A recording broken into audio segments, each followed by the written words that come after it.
Hello, it's Pat again, talking about Partner Abuse Intervention Group. This is Wednesday's group. You have all week to do this assignment. We also do have some Zoom meetings, and those are on Tuesday, Wednesday, Thursday, and Friday at 10 a.m. So all you have to do is to call, pay for your group, and we will give you the meeting ID number, and you go to Zoom and put that number in, and you can attend that group. Now, if you do want to do Zoom, you do have to download that on your computer or your phone. And when you do download it, and you will download it, and then you will click Run. And from there, you will make up a password for yourself, and then you will go into uh, you will receive a meeting ID number for each meeting you wish to attend, and you will simply put that in I think it says join meeting. So you also have to allow Zoom to use your audio and your video. So you'll have to click yes to those. If you don't do that, you will not be able to either see or hear one or the other. So you got to click on those. Okay, everybody else, and you still do a progress note and worksheet for that group also. Okay, so for today, I need you to grab a piece of paper. I need you to um, print your first and last name. Please put your name on it, today's date, and the type of group is PAIP, Partner Abuse Intervention Program, or otherwise known as PAIP, P-A-I-P. And today's topic is roadblocks to communication. All right. So I want to talk about communication because that's what everybody says they want. When asked, most people, when people are asked, what do you want in a relationship? What do you want most? They'll say communication. However, maybe some of the things that we do actually are roadblocks to good communication. So we're going to talk about that today. So we want to talk first about how people can avoid being abusive and controlling while listening. Can you be abusive and controlling while listening? Oh, yes. You can cut people off. You can interrupt people. You can give facial expressions that show disapproval. You can use body language where you show them you don't want to hear what they say. You can turn the TV up or the video or the music so that they can't be heard. So there are many ways to be abusive and controlling while listening. Okay, in your assignment, it's going to ask you 4 questions and you need to answer those. How do we use communication to control and monitor partners? 2, why do you think listening is valuable? 3, what are listening skills? And 4, what gets in the way of listening? Excuse me. So those are going to be some of the things you will think about throughout the session. So what I wanted to talk about is sometimes we focus on the wrong things while people are talking. We may be focusing on keeping track of their behavior. Well, they did this wrong. They did that wrong. I don't like that. And we may be focused only on our feelings. I feel hurt. I feel disrespected. I feel this. I feel that. Well, that's a roadblock. You can't hear and you can't communicate positively when we're doing that. Focus on your feelings and their behavior. if we're focusing on how short-changed we feel, that kind of thing, it's going to keep us in what's called a victim stance. When I'm in the victim stance, that means it's poor me, it's all about me, everybody's doing everything to me.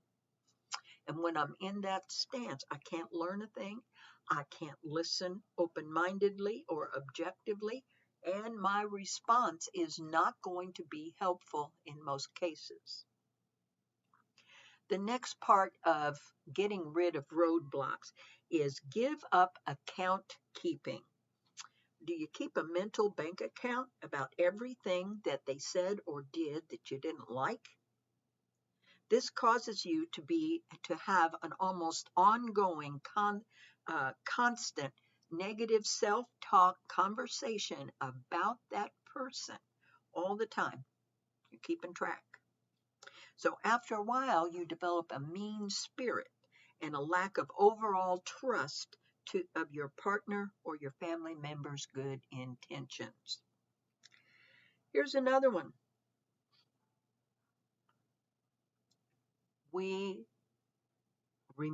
People remember the abuse.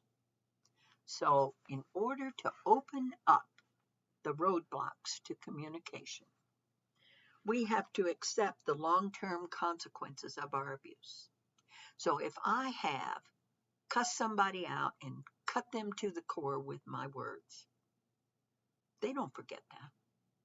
They may try their best to forgive it, but it's always back here.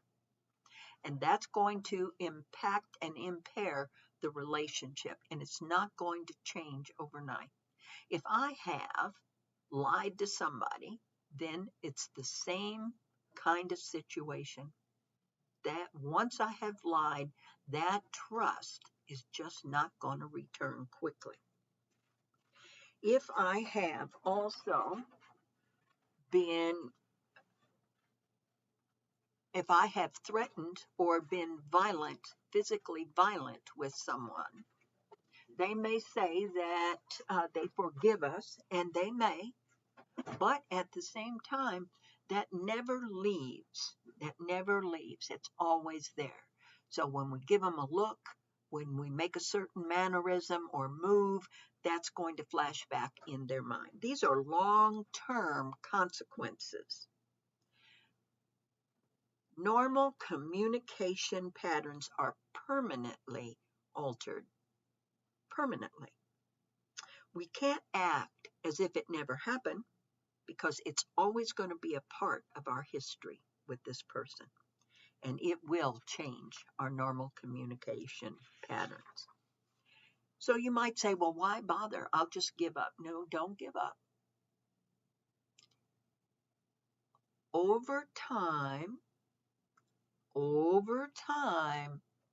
of continual, respectful, honorable communication patterns, you will once again be able to gain a certain amount of trust. Did they forget it?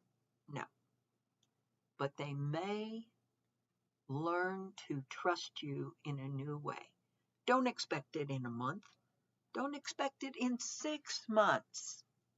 How long was the behavior going on?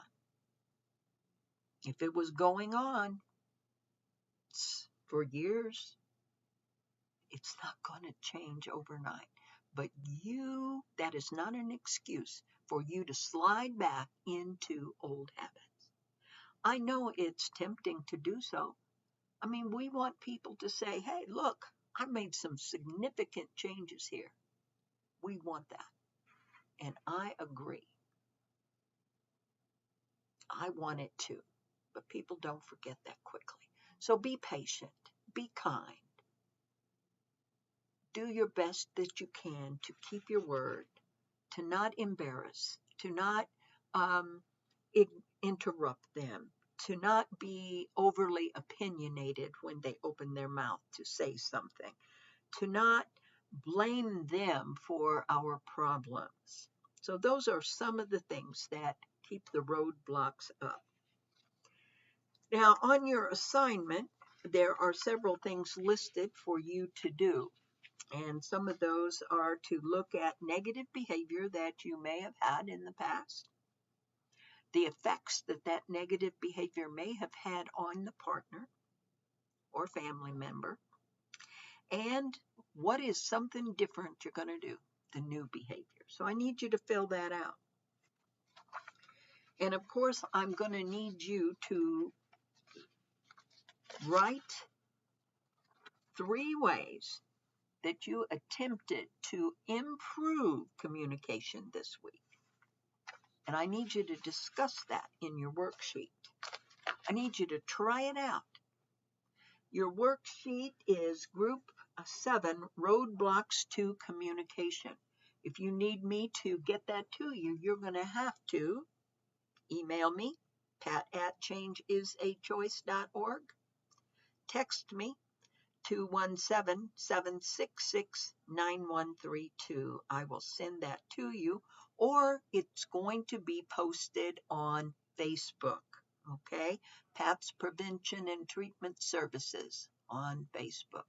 So get your worksheet, get it into me. You have until Saturday. Remember, in order to get full progress or full credit, that you have to tell me who's paying for your service if you are not, or you need to call and pay for your service. Okay? So you have a great day, a good week. Hopefully we will actually see each other in real life soon. Thank you so much. Bye-bye.